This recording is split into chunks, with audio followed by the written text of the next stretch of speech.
రాష్ట్రంలో అత్యంత ప్రతిష్టాత్మకంగా రేవంత్ సర్కార్ కులగణన సర్వే చేపట్టింది. రిజల్ట్స్ను కూడా అనౌన్స్ చేసింది. ఆ తర్వాతే అసలు కథ మొదలైంది. తిరిగి సర్వే చేయాలి అనేటువంటి వాదంతో పాటుగా బీసీ కులాల నెంబర్ అనేది ఆ జనాభా ఎందుకు తగ్గింది అనేటువంటి వాదన కూడా వినిపిస్తుంది. ఐ డ్రీమ్ ప్రేక్షకులకు గుర్తుంటే కరెక్ట్గా 2 నెలల క్రితం బీసీలకు సంబంధించి సరికొత్త పార్టీ ఆవిర్భవించబోతోంది అంటూ పొలిటికల్ అనలిస్ట్ ప్రకాష్ గారు చెప్పారు. ఆ తర్వాత తీన్మార్ మల్లన్న ఆ దిశగా అడుగులు వేస్తున్నారనే వార్తలు వినిపిస్తున్నాయి. నిజంగా బీసీ కుల గణన తర్వాత సరికొత్త శక్తి రాబోతోందా? కూటములు ఏర్పడబోతున్నాయా? బీసీలకే సంబంధించి ఒక పార్టీ తెలంగాణలో ఏర్పడబోతోందా? మనతో పాటుగా ఉన్నారు పొలిటికల్ అనలిస్ట్ ప్రకాష్ గారు. సార్ నమస్తే. మనం కరెక్ట్గా 2 నెలల కింద మాట్లాడుకున్నప్పుడు మీరే చెప్పారు సరికొత్తగా బీసీలకు సంబంధించి ఒక పార్టీ రాబోతోంది. అనివార్యమైనటువంటి పరిస్థితి అన్ని పార్టీలకి ఏర్పడుతుంది, పొత్తు పెట్టుకునే పరిస్థితి బీసీ పార్టీతో అనేది. ఆ దిశగా అడుగులు ఆల్రెడీ పడ్డాయా తెలంగాణలో? అంటే ప్రజల్లో ఎక్కడైతే బీసీ జనాలు ఉన్నారో, ఆర్గనైజేషన్స్ ఉన్నాయో, మీటింగ్స్ అవుతున్నాయో ప్రతి దగ్గర కూడా ఈ వాదనకు బలం చేకూరుతుంది. ఏంటంటే ఏ పార్టీలో మనం ఉన్నా మనం సెకండ్ క్లాస్ వ్యక్తులుగానే ట్రీట్ చేయబడుతున్నాం. మన అనుకూల విధానాలను మనం వాళ్ళని ఒప్పించి చేసుకోలేకపోతున్నాం. అధికారంలోకి వచ్చినాక బీసీలను అనగదొక్కుతున్నారు. బీసీలకు ఏ రకమైన ప్రయోజనాలు చేకూరడం లేదు. ఏదో అట్లా వాళ్ళు అన్న మాట ఏంటంటే కుక్క బొక్కేసినట్టు మనకేదో ఇస్తారు, కొన్ని పదవులు ఇస్తారు, కొన్ని ఇవి చేస్తారు, మనమేమో వాటితోనే సరిపెట్టుకుంటున్నాం. కాబట్టి ఈసారి అట్లా జరగకూడదు, మనమే ఒక రాజకీయ శక్తిగా ఎదగాలి. అంటే తెలంగాణలో చాలా ఉదాహరణలు ఉన్నాయి. ఒక స్వీయ రాజకీయ శక్తిగా ఎదిగి తెలంగాణను తెచ్చుకున్న టీఆర్ఎస్ ఉన్నది. తర్వాత ప్రశ్నించే గొంతు పేరుతోని ముఖ్యమంత్రి అయిన రేవంత్ రెడ్డి కనబడుతున్నాడు. అసాధ్యం ఏది కాదు. జనసేన 2 సార్లు ఓడిపోయినా కూడా 3వ సారి అక్కడ అధికారంలోకి వచ్చింది. అంటే ఇవన్నీ చూస్తున్నప్పుడు ఏంటంటే దేవేందర్ గౌడ్ పార్టీ నిలబెట్టుకోకపోవచ్చు, చిరంజీవి నిలబెట్టుకోకపోవచ్చు. ఆ 2 ఉదాహరణలు చూసి మనం అట్లా ఎందుకు అనుకోవాలి? మనం ఖచ్చితంగా నిలబడదాం. జనబలం అయితే మనకు ఉన్నది, ధనబలం లేకపోయినా ఆ ధనబలాన్ని కూడా సమకూర్చుకుందాం. కొంతమంది ఆ పార్టీలలో అడ్జస్ట్ కాలేకపోతున్నారు. వాళ్ళకి ఆ శక్తి ఉంది, పార్టీ పెట్టి నడుపుకోగలిగే శక్తి ఉంది.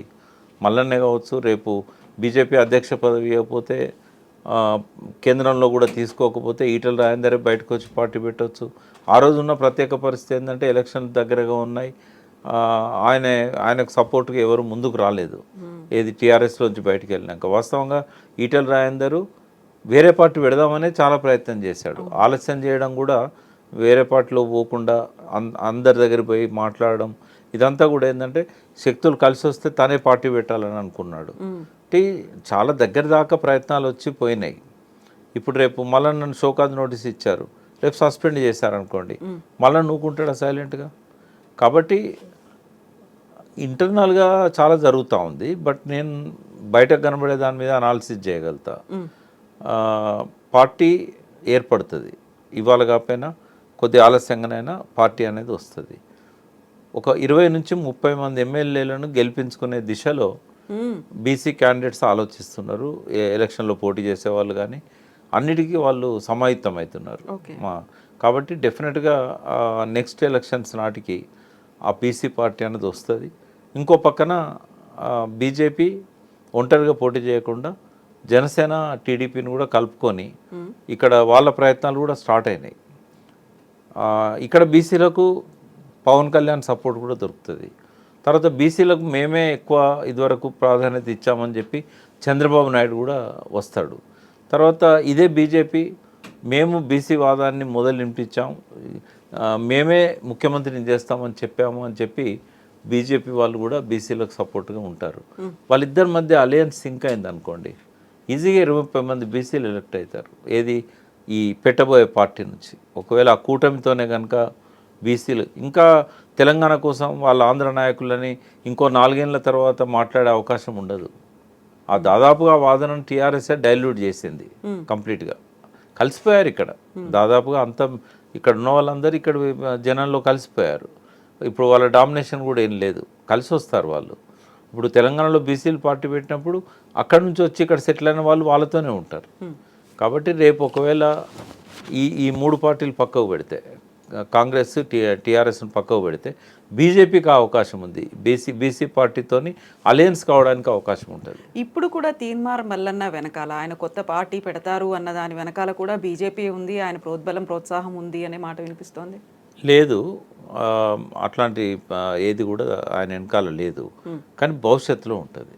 ఓకే, అంటే ఇక్కడ కాంగ్రెస్ను దెబ్బకొట్టడానికైనా బీఆర్ఎస్ను దెబ్బకొట్టడానికైనా బీజేపీకి ఇంకొక శక్తి తోడు కావాలి. బీజేపీకి సొంతంగా అధికారంలోకి వచ్చే బలం లేదు. ఈవెన్ చంద్రబాబు వచ్చి జనసేన వాళ్ళు వచ్చినా కూడా వాళ్ళంతా వాళ్ళు అధికారంలోకి రాలేరు. ఈవెన్ రేవంత్ రెడ్డి రేపు కాంగ్రెస్ నుంచి ఏదో కారణంతో దూరమై ఆ కూటమికి ఆయనే నాయకుడు అయినా కూడా ఇండిపెండెంట్గా వాళ్ళ అధికారంలోకి రాలేరు. కాబట్టి ఇంకొక కొత్త శక్తి వాళ్ళకి తోడు కావాలి. వాళ్ళు టీఆర్ఎస్తో అలయన్స్ కాలేరు, వాళ్ళు కాంగ్రెస్తో అలయన్స్ కాలేరు. ఆ కొత్త శక్తే బీసీ పార్టీ రూపంలో ముందుకు వస్తుంది. బీసీ పార్టీ కూడా వాళ్ళంతా వాళ్ళు అధికారంలోకి రాలేరు నెక్స్ట్, బట్ అట్లీస్ట్ ఒక రాజకీయ శక్తిగా ఎదుగుతారు, ఒక ఓపు ఇవ్వగలుగుతారు. పార్టీ పెట్టంగానే వెంటనే అధికారంలోకి రావడం సాధ్యం కాదు, బట్ బీజేపీ కూటమి బీసీ పార్టీ కలిస్తే అధికారంలోకి వస్తారు. కాబట్టి కేసీఆర్ గారి ఆశలు అడియాసలు అవుతాయి. బీసీల విషయంలో ఆయన తన పద్ధతులన్నీ కూడా మెరుగుపరుచుకోవాలి, తాను చేసిన మంచి ఏందో చెప్పుకోవాలి, ఏం చేయాలనుకొని చేయలేకపోయిండో ఎందుకు చేయలేకపోయిండో కూడా చెప్పాలి. రేపు మళ్ళీ అధికారంలోకి వస్తే ఆయన ఎటువంటి అవకాశాలు ఇస్తారో కూడా చెప్పాలి. కాబట్టి వాళ్ళు ఇంకా చాలా చేయాల్సి ఉన్నది.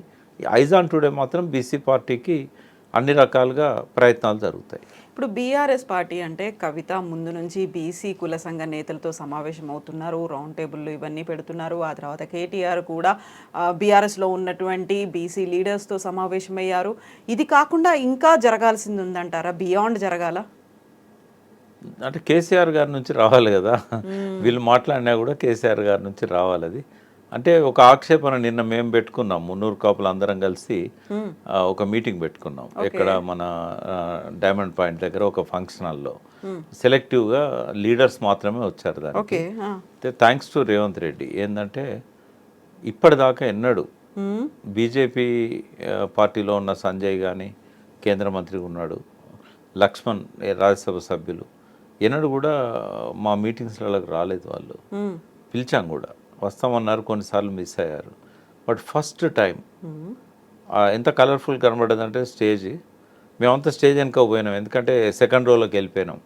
అంతమంది లీడర్స్ వచ్చారు అన్ని పార్టీల వల్ల. అన్ని పార్టీలో, ఒక పక్క తీన్మార్ మల్లన్న, ఆయన పక్కన గంగుల కమలాకర్, ఆయన పక్కన బండి సంజయ్, ఆయన పక్కన రవిచంద్ర ఉద్దిరాజు, అంటే అన్ని బీజేపీ, కాంగ్రెస్ అండ్ టీఆర్ఎస్ 3 పార్టీల ముఖ్యమైన నాయకులు నిన్న ఆ స్టేజ్ మీద కనబడ్డారు. ఎవరు మిస్ కాలేదు. అంటే అటువంటి సంఘీభావం వస్తున్నది అని అంటే తప్పకుండా థ్యాంక్స్ చెప్పాలి రేవంత్ రెడ్డికి. కులగణన అనేది ఆయన ఈ రకంగా మలచకపోతే అందరు వచ్చేవాళ్ళ. కాబట్టి బీసీల ఐక్యతకి, బీసీ పార్టీ ఆవిర్భావానికి దోహదం చేసే అంశం ఇది. కులగణన గురించి చూస్తే మనకేంటంటే రేవంత్ రెడ్డి చాలా పెద్ద బ్లండర్ చేశాడు. అంటే కొన్ని సెక్షన్లతోని ఆడుకోవద్దు అనే అపరిపక్వతతో తమాషాలు చేస్తున్నాడు. ఆయన బీసీల సత్తా ఏందో ఆయనకు తెలియదు, బీసీల యొక్క పవర్ ఏందో ఆయనకు తెలియదు. బీసీలతో పెట్టుకున్నాడు. బీసీలతో పెట్టుకుంటే మటాష్, ఇంకేముండదు ఆయనకి. ఇప్పుడు రేపు ఎలక్షన్స్ వచ్చినాయంటే రేవంత్ రెడ్డిని వాళ్ళు ప్రొజెక్ట్ చేస్తే అసలు కాంగ్రెస్ మొత్తం మట్టి కొట్టుకపోతుంది. ఎందుకంటే ఇంతకాలం బీసీలకు అన్యాయం జరిగింది. అందులో ఎటువంటి, అది ఏ పార్టీ అన్నా కానీ కేసీఆర్ గారు కూడా కొంత చేయాల్సిందంతా చేయలేకపోయాడు. అన్యాయం చేయకపోయినా కొంత చేయాల్సినంత చేయలేకపోయాడు. బట్ కాంగ్రెస్ మొత్తం పాలనలో అన్యాయమే జరిగింది. టీడీపీ కొంత బీసీలను రాజకీయంగా ఎంకరేజ్ చేసినా కూడా వాళ్ళ జీవన ప్రమాణాలు పెరగడానికి చేసింది ఏం లేదు. బట్ రేవంత్ రెడ్డి అన్యాయం చేయడమే కాక ఆత్మాభిమానాన్ని దెబ్బకొట్టాడు, అవమానపరిచాడు. అన్యాయం చేసినా పర్వాలేదు, సరిదిద్దుకోవడానికి టైం దొరుకుతుంది. కానీ ఆత్మాభిమానాన్ని దెబ్బతీసి అవమానపరిస్తే అది కసిగా మారి ఆయన మీదకే ఎదురు తిరుగుతుంది. అంటే దేశవ్యాప్తంగా ఇప్పటిదాకా ఎప్పుడూ కులగణన జరగలేదు. అలాంటి టైంలో రేవంత్ సర్కార్ ముందుకొచ్చింది, కులగణన చేసింది, బీసీలు ఇంతమంది ఉన్నారు, వాళ్ళకి అవకాశాలు ఇలా కల్పించాలి, దానికి ఒక గ్రాటిట్యూడ్ ఉంటుంది అనే ఒక భావనలో ఉన్నారు కదా, అది కాదంటున్నారు మీరు. అంటే దాన్ని సరిగ్గా చేసి ఉంటే డెఫినెట్గా అప్రిషియేట్ చేసేవాళ్ళము. కులగణన చేయకపోవడం అన్యాయం. కులగణన చేసి సంఖ్యను 4వ వంతుకు 3వ వంతు తగ్గేయడం అనేది అవమానం. ఇంతకుముందు నేను చెప్పిన దానికి నిర్వచనం ఇది. ఏం జరిగిందో చెప్తాను. కులగణన పేరుతో 1,00,000 మంది ట్రైన్ చేసినామన్నారు. అవును. బట్ ఎవరు చేయాలి కులగణన? బీసీ కమిషన్ చేయాలి. అప్పుడే దాని చట్టబద్ధత వస్తుంది. రేపు అసెంబ్లీలో బిల్లు పెట్టాలన్నా కూడా రిజర్వేషన్ పెంచుతూ అది పార్లమెంటుకు పంపాలన్నా కూడా శాంక్టిటీ ఏందనేది వస్తుంది. ఓ ఐఏఎస్ ఆఫీసర్ చేశాడు ప్లానింగ్ దీనికి సంబంధించి, అది కరెక్ట్ కాదు. బీసీ కమిషను చైర్మన్ ఎవరు ఇప్పుడు? నిరంజన్ అని సీనియర్ నాయకుడు కాంగ్రెస్కి. ఆయన మీద కూడా నమ్మకం లేదా రేవంత్ రెడ్డికి? ఇంతకుముందు జీవో నంబర్ 9 అని చెప్పి 2021లో బీసీ కమిషన్కే కేసీఆర్ గారు ఆదేశాలు ఇచ్చారు ఆ ప్రభుత్వం. ఇది కృష్ణమోహన్ గారు దానికి చైర్మన్ ఉన్నప్పుడు బీసీ కమిషనే దాన్ని సర్వే చేయాలని అన్నారు కానీ మరి ఆ జీవో అమలు కాలేదు. మరి దానికి ఆర్థిక కారణాలనయా లేకుంటే ప్రభుత్వం జీవో ఇచ్చి దాన్ని ముందుకు తీసుకెళ్ళడానికి ప్రయత్నం చేయలేదా? కృష్ణమోహన్ గారు చెప్పాలి. మీరు ఒకసారి ఆయన ఇంటర్వ్యూ చేస్తే ఆయన చెప్తాడు. ఆ జీవో లాగానే నిరంజన్ గారినే అపాయింట్ చేస్తూ ఈ కమిషన్ సర్వే చేయాలని చెప్పి ఇదివరకు ఒకటి ఇచ్చినట్టున్నారు. అది కూడా అమలు చేయలేదు. ఇప్పుడు ప్లానింగ్ తరఫున ఎందుకు చేయాలి ఆ సర్వే? కమిషనే చేయాల్సి ఉండే. అయితే అప్పుడు కోర్టుకు పోతే ఆ కోర్టు ఏదో దీనికి డెడికేషన్ కమిషన్ వేయాలని చెప్పి హైకోర్టు ఆర్డర్ ఇచ్చింది. దానివల్లనే బీసీ కమిషన్కి ఇవ్వలేదు అనేది చెప్తున్నారు. మరి డెడికేటెడ్ కమిషన్ ఉంది కదా ఇప్పుడు. మరి ఈ సర్వేల కులగణనల ఎక్కడైనా డెడికేటెడ్ కమిషన్ పాత్ర ఉన్నదా? ఎక్కడైనా వినబడ్డదా మనకు పేరు? మేము కూడా అమాయకుల్లాగా, నేను కవిత గారు మేము కొంతమందిని కలిసి డెడికేటెడ్ కమిషన్ దగ్గర పోయి వినతి పత్రాలు ఇచ్చాం. అంటే ఎవరిని ఫూల్స్ చేస్తున్నాడు ఈయన. మరి డెడికేటెడ్ కమిషన్ ఎందుకు ఉన్నది? ఇప్పుడు షమీం అఖ్తర్ గారిని ఎస్సీ వర్గీకరణ గురించి నియమించారు. వారు రిపోర్టు తీసుకొచ్చారు, ప్రభుత్వానికి ఇచ్చారు, శాంతికుమార్ మేడంకి, చీఫ్ సెక్రటరీకి. అది మంత్రివర్గానికి వచ్చింది. మరి ఇది ఎందుకు ఈ రకంగా చేయలేదు? నేను కొన్ని అడుగుతాను. ఇప్పుడు ఈ కోట్ల కొద్ది ఫామ్స్ వచ్చాయి కదా, ఇది 3,65,00,000 ఎంతో అన్నాడు కదా, 35 లక్షలు ఎంతో. మరి ఇవన్నీ ఎక్కడ ఉన్నాయి ఇప్పుడు? ఈ ఫామ్స్ను ఎన్యూమరేషన్ ఎవరు చేశారు? ఇవన్నీ వచ్చినాయి.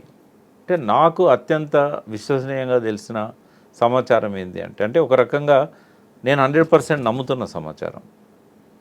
అంటే ఆధారాలు లేకుండా నేను నమ్మా. కేవలం 30 to 40% సిటీలో సవ్యంగా జరిగింది. రూరల్లో 60 నుంచి 70% జరిగింది.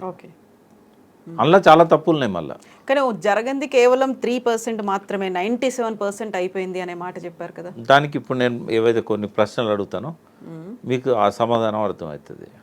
ఇప్పుడు వాళ్ళు చెప్పిన లెక్క ప్రకారము ఎంత అన్నారమ్మా? 3,55,00,000 ఎంతో అన్నారు. దానికి 3% యాడ్ చేద్దాం. ఏవైతే 3% కాలే కదా, ఇంకో 10.5 లక్షలు అనుకుందాం. అది కలిపితే 65 లక్షలు అవుతుంది. 3,65 లక్షలు అవుతుంది కదా.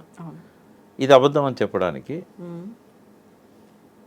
ఇలా ఎలక్షన్ కమిషన్ వాళ్ళ వెబ్సైట్లోకి వెళ్తే మొన్న ఇచ్చారు 5 జనవరి రోజు, జనవరి 5వ తేదీన తెలంగాణ ఓటర్స్ 3,35,00,000.